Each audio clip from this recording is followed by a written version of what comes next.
The opinions expressed are those of the host. The material is for informational purposes only. It does not constitute investment advice, and it is not intended as an endorsement for any specific investment. Visit CrestmontPW.com for more details. Welcome to the Ascent. This is Sam McGee, CEO and owner of Crestmont Private Wealth in Houston and Boerne, Texas. And today we're going to be talking about the power of compounding. But before we go there, you listeners out there that I don't know who you are. I have no idea who's listening to this.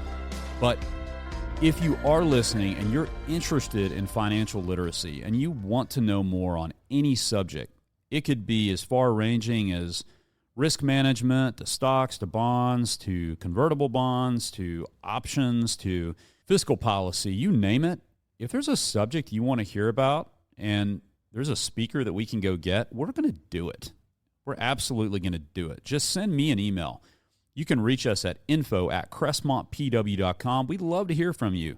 And we can sign you up for our newsletter that comes out weekly with this podcast that is broadcast on most podcast networks.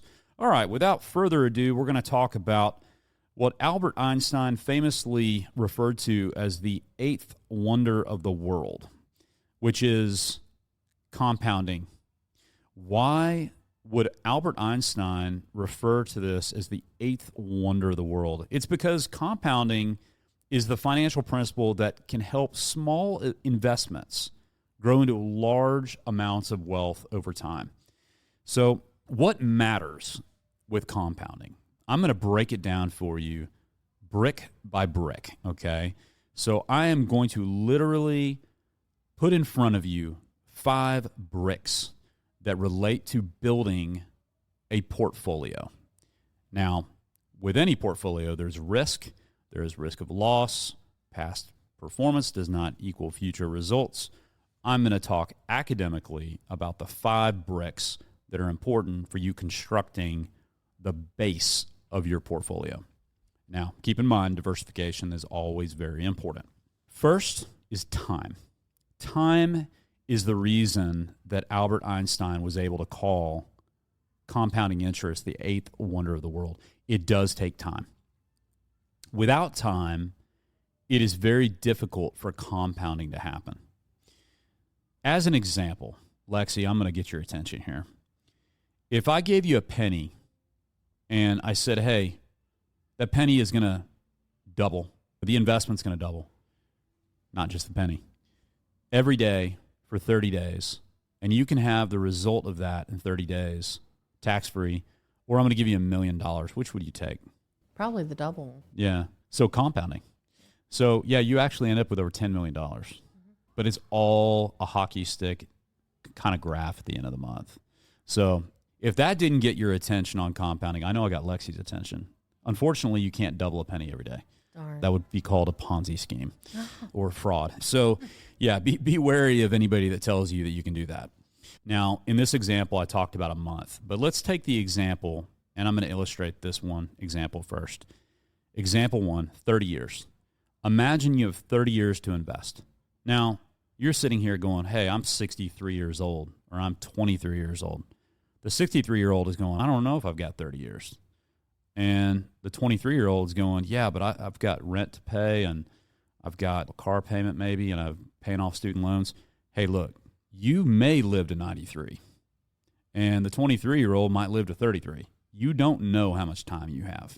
Let's just start with that common basis. And let's also remember that you can't take your money with you. So if you're 93 years old and your time horizons for your kids, that's still 30 years, okay? So let's just have the playing field of a 30-year time horizon, whether you're listening and you're older or you're young, 30 years. Let's use that as a basis in this example. That's brick number 1. Brick number 2, what's the initial investment? I'm going to use the example of $100,000. Now, I get it. If you're 23 and you're listening, you're going, oh my gosh, I'm going to turn this off. I've got $1,000. That's okay. The math still works.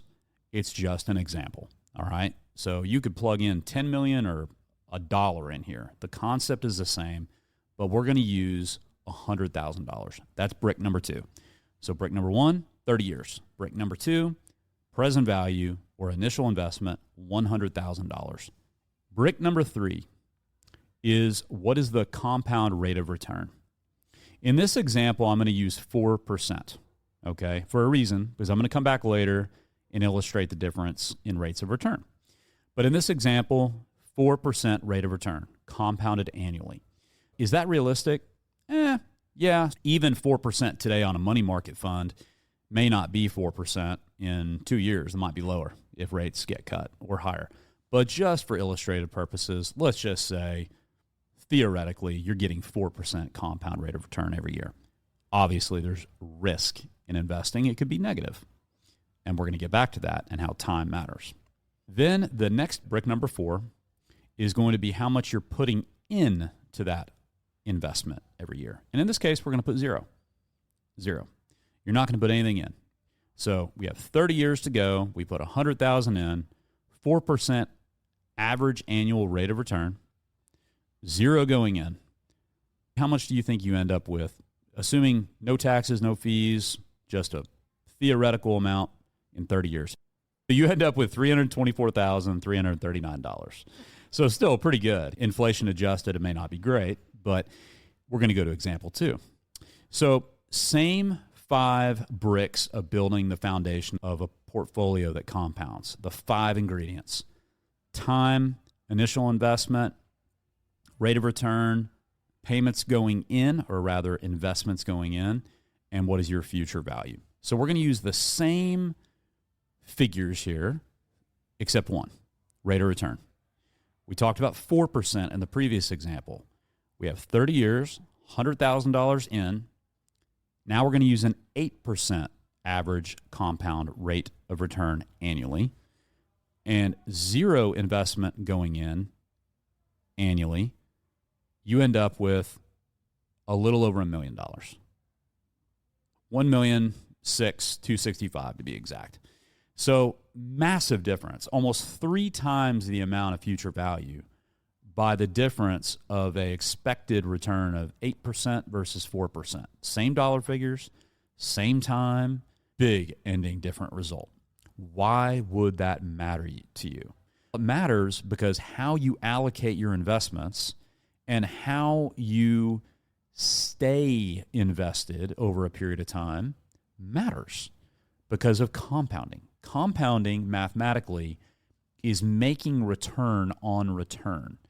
It's not buying at a price, selling at a price. That's point to point. We're talking about compounding return. We're talking about return on your earnings from that portfolio and the original capital. That is what Einstein referred to as the 8th wonder of the world. This is Sam McGee with Crestmont Private Wealth. I'm the CEO and owner, and we have offices in Texas. You can find us on the web at crestmontpw.com. And today we're talking about compounding. And I'm going to use just a real-world example on this. I mean, let's talk about athletes that work out every single week, take care of their body, take care of their nutrition. They've been doing it since high school. They've been doing it in college. They do it outside of whatever their coach said to do. And they end up being pro athletes. Now, are there definitely some talent that's involved with that? Maybe some stroke of God's grace on genetics? Sure, of course. But at the end of the day, was there a compounding effect as it relates to training and that discipline? It's the same concept in finance. The same concept is it's a marathon. It's not a sprint. It's about having the discipline to stay invested over time, having prudent investment, consult your investment advisor, and of course, all investments have risk of loss. So example 2 we're going to use today is we're going to go over the difference between that 8% example and a little higher dollar figure amount, and then the difference between adding to a portfolio every single year and not adding to a portfolio. So in this example, we're going to have the same 5 bricks, as I call it: time, rate of return, initial investment, amount invested each year, and we come up with a future value. example 1, 30 years. Rate of return, 8% compounded annually. The initial investment, we're talking about $500,000 in this case. And imagine you put nothing in ever again. You just let it sit. No taxes, no fees. It's all theoretical in nature. It's academic. You end up with, over that 30-year period, assuming an annual compound rate of return, which is not realistic because it's going to vary widely. It's going to be way higher than 8 and way lower than 8 sometimes, and negative sometimes, and 0 sometimes. And it's just an example, okay? You end up with $5.03 million. Over 30 years, initial investment, $500,000, 8% rate of return annually, putting nothing in. How does that compare if you took that exact same example, but you added $50,000 to the portfolio each year? That is where there's a lot of power into cost averaging in a portfolio. If you're in the earning phase of life, you're able to put away money and you're able to really have the allocation that you need that fits for you as an individual. And if you're young, it might be a fairly aggressive but diversified portfolio, as an example.